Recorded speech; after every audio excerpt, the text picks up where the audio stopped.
Mike, let's start with you. So there have been some technical errors this morning just after the launch. How big of a concern is this for the company, especially as expectations were so high for this day? Sure. I think that the technical concerns or technical glitches, if you will, are pretty low concern as long as they're short-lived.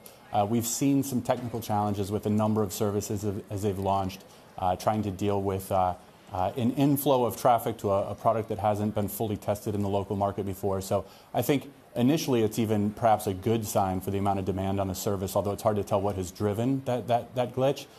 Over time, though, certainly it's very important that the service works well for consumers.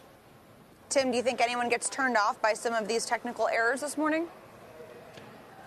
I'd echo the previous point. As long as it's contained and it's a sign of strong demand for the service, it might not be a bad thing. Disney, I think, though, is going to be very, very upfront about fixing this as quickly as possible. I don't know what the extent of it is, but they do own BAMTech, which has proven itself many times to be a very strong streaming platform. I would assume they'll sort out the issues very quickly, and Disney's strong brand, that alone, I think, will continue to attract people to sign up. And Tim, you've said that Disney is best positioned to make the transition to OTT, especially relative to its peers. Why is that? I think there's no competition, really. I think Disney's the company by far best positioned amongst its traditional media peers to make this move, and that's why it's such an important move for the industry as a whole. Let's not forget it will be self-disruptive to the traditional pay TV ecosystem.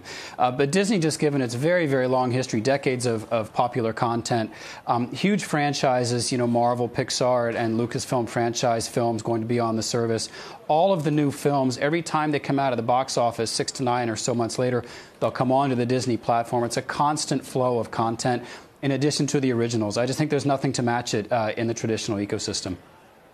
Mike, wondering how this is all going to filter into the broader view of Disney as an investment. Obviously, the company's done a great job of essentially completely changing the conversation around the company between the Fox acquisition and the launch of direct-to-consumer. It's no longer about, cord-cutting and ESPN, but it's also a flat earnings picture for the next fiscal year. The valuation's already been boosted to a point where it seems like the company's already getting a lot of credit for success in streaming. So where does that leave you in terms of looking for catalysts for further upside?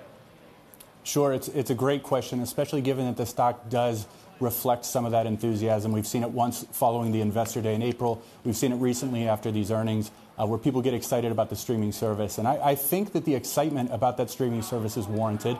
But your point about Disney being right at this intersection of some of the challenges of media on the other side of this opportunity is the key point. When we look at it, I think there are two things that are potentially incremental from here that aren't fully appreciated yet. One is the fact that Disney has a number of ways to win because of their parks business, because of their consumer products business, where they might not make as much money initially on a product like this, but because they can make so much more over their ecosystem, they're in a great position, and that's probably underappreciated.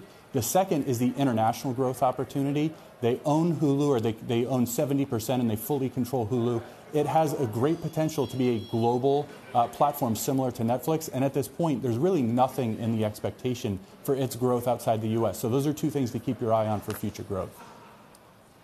Tim, how are you thinking about the data opportunity here? And you think investors should be kind of pricing this in along with, obviously, the subscription numbers and other potential ways that Disney is capitalizing on this? Well, I think the subscriber numbers will become the key driver of sentiment on Disney stock from here on out for the foreseeable future, as long as they sustain their near-term earnings, which were quite a bit better in the most recent quarter.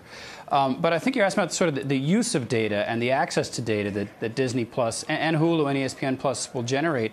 And these are kind of relatively new concepts to a traditional media company, to actually own the consumer, to have rich data on what people are watching, how they're watching it, underlying trends on popularity of types of shows and genres and so forth. That is just data that a media company in the past has not had access to. And this kind of a triple play of ESPN, Hulu, and Disney Plus will give Disney that. They can use that to produce different types of content over time, to understand trends, to market to consumers more effectively. It's just a much richer ecosystem that it creates for the company. I was going to say, Mike, I was, given the technical hiccups this morning, I was thinking back to hot takes we used to hear about Disney prior to them spending billions on park technology and streaming technology, and that is that they weren't a real tech company, that a lot of their infrastructure, especially in parks, was kind of old school. That's really one of the major evolutions of the company in the last 5 years. Yeah, I agree with that. Look, I think there are two places where they've worked through things. On the first side is to your point on the parks. They've certainly advanced the technology in terms of the ability to access the parks, access your room, access rides, prioritization, make in-park purchases. All of those things have been on a technological infrastructure that they have developed. I think on the streaming video side, it still is a little bit TBD. To your point about the glitches this morning, I think that they do have to prove that they can run a streaming business of the size and scale that they're targeting right here. But they have the BAM technology. They control the Hulu technology, which has been successful. So I do think that this has been yet another transition for the company in terms of what they're capable of doing.